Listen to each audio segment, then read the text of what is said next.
Yo, morning YouTube. So today I'm back at a job that I did 2 years ago. This is an external lighting box enclosure, and as you can see, it's been damaged.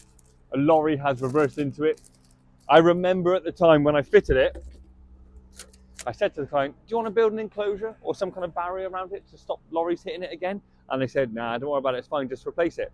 Well, 2 years later, it's happened again. So this time, not only am I replacing the box, I'm also going to install some easy clamp around it to prevent it from happening again.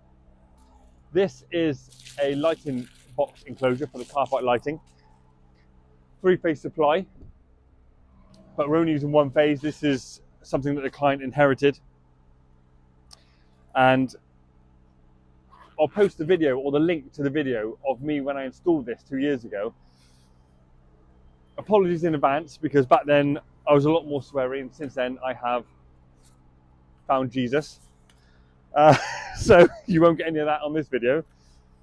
But yeah, I'll post a link down below of the original install. So I won't go through it in too much detail, because that video goes through all the wiring and what I did. So I'll go and lock it off, and then we'll come back and we'll prove it's dead, and then start ripping it and stripping it out. Right, first things first, isolate and lock off.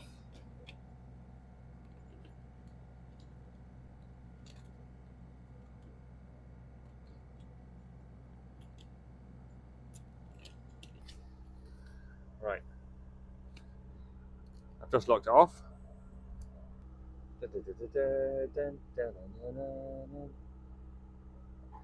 L1, L2, L3. Good. Let's do it on the earth as well. L1, L2, L3. Let's do it on the neutral and the earth. And then in between the phases. Wicked. So I'm going to rip out all this armoured cabling. I'm going to keep the back plate. I've just ordered a new, I think it's MCG enclosure, and we'll whip it off the wall and get the new one in and re-drill the new one. So I'll see you in a few minutes.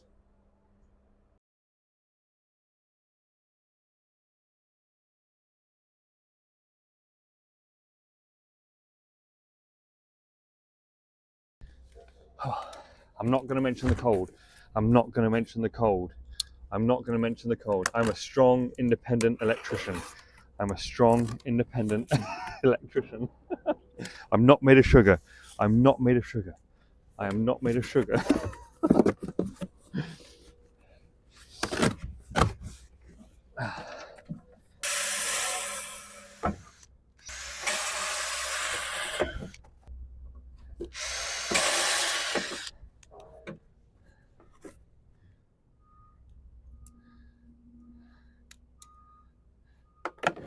If you haven't already, I'd really appreciate if you could like, subscribe, comment and share the video. I really enjoy doing this, and it started completely by accident. When I was made redundant during COVID, I've always had apprentices and improvers working with me and training underneath me. And when I went self-employed on my own, I didn't have like that outlet, because I'm really enthusiastic, I'm really passionate about electrical work and the industry. And so I started my Instagram account and TikTok account, and most recently started this YouTube account probably a couple of years ago, and I'm really enjoying it. So I'd love to see my channel grow more. I'm only doing it to help people out.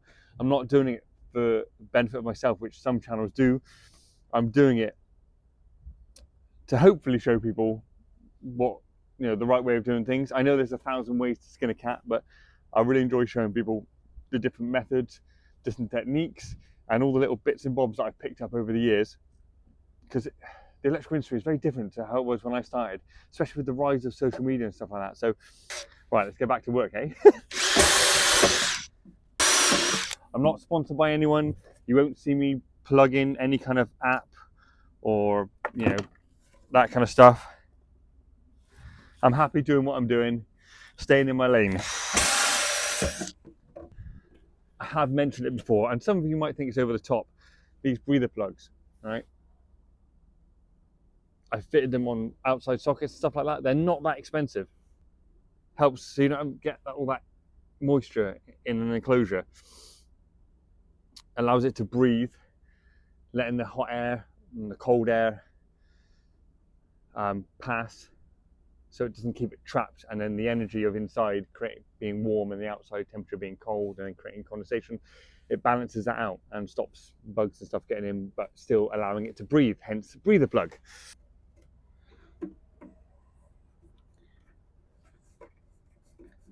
Lovely job. Door back on. In you go.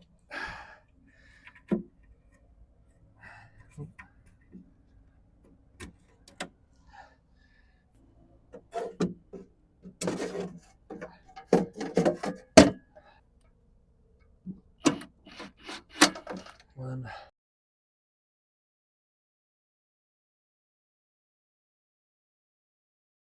We'll wire back up. It's only taken me half an hour. You should probably saw it on the time lapse. We'll go re-energize the circuit, take the padlock, take the lock off, and then we shall build the barrier. So there was an existing parallel supply due to the run from here to the far end of the car park. So I think it was 2 10 mils, I think, together. So I replaced, and they were terminated here in an old board. So that's all the slack I had.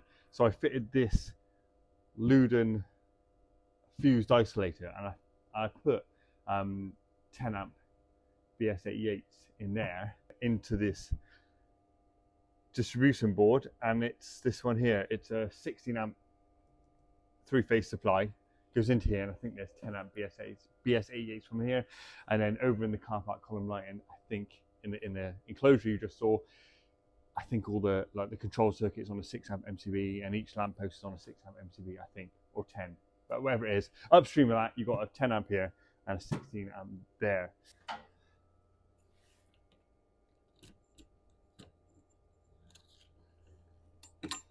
And turn it back on. A quick ZS test with my Chauvinard new multi-function installation tester.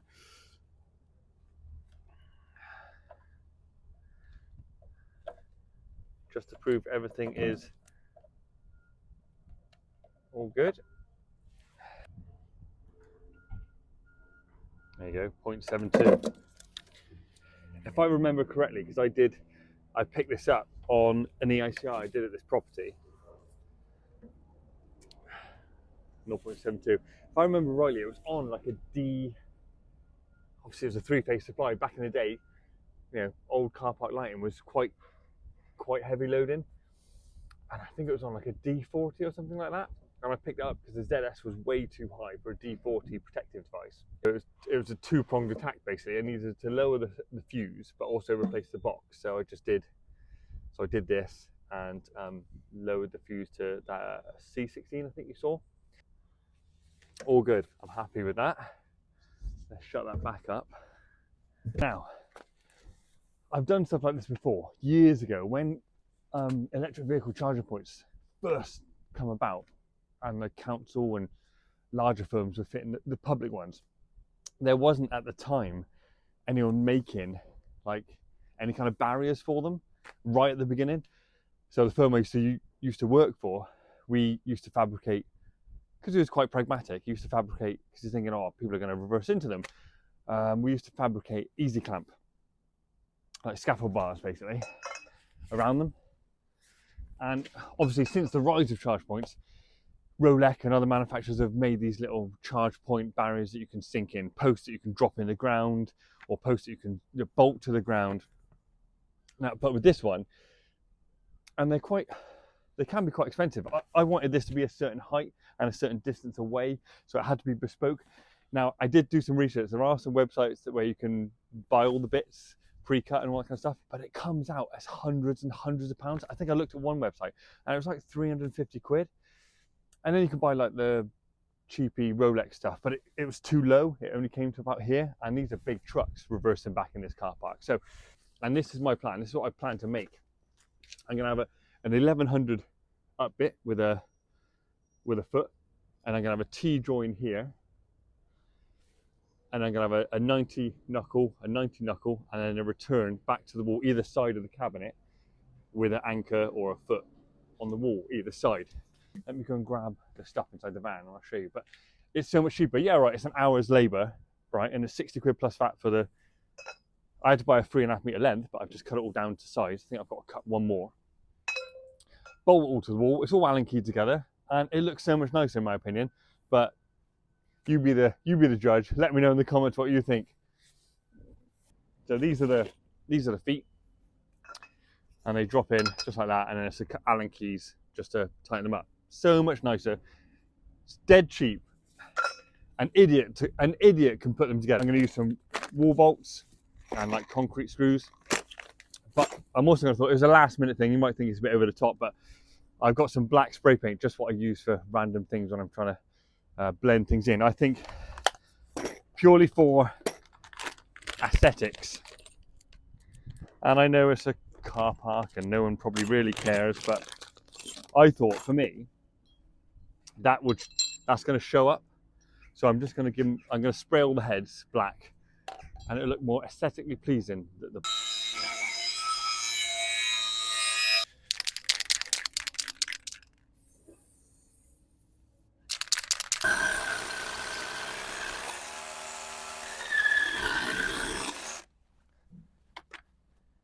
Right, I've wall bolted the base or the foot in, and drop in the first piece,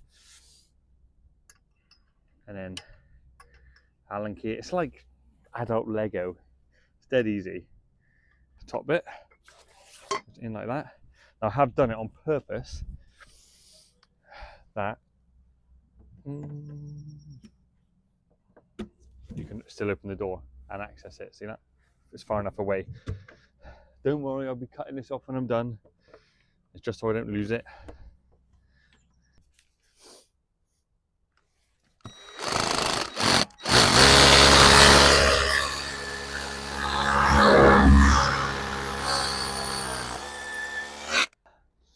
What size? Got a 10mm socket there.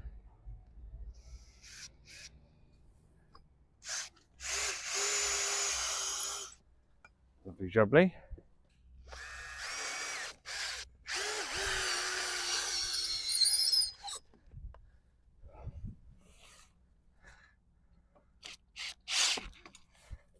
Whoa, that is going nowhere.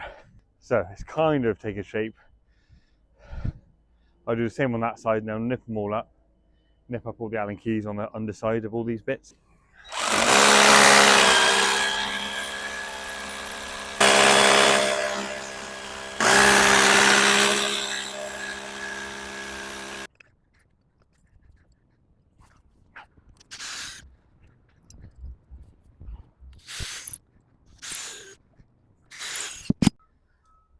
Now I get it, the black spray isn't perfect, but I just thought it took the glare away from like a stainless steel fixing. So whilst it's not perfect, I just think it just, your eye isn't drawn to it too much. I know it sounds silly because it's a car park bolt-in, railing system, but I don't know, maybe it's just a spark in me trying to get a bit aesthetically pleasing.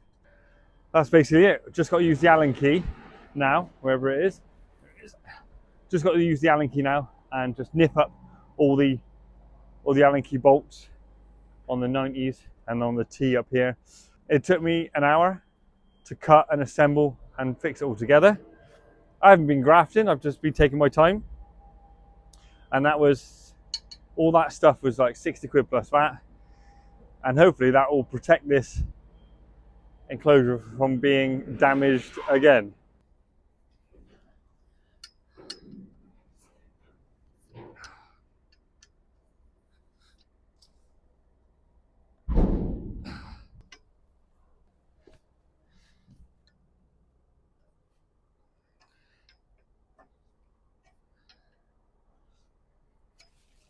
There we go. So that is my barrier that I've installed, all nipped up. Let me know what you think in the comments below. Is it over the top? Yeah, probably is. But it's more expensive. It's cheaper to do this for 60 quid plus the VAT plus an hour's labour than it is to replace that every time they reverse into it. Yeah, if you could like, subscribe, comment, I'd really appreciate it, and I'll see you on the next one.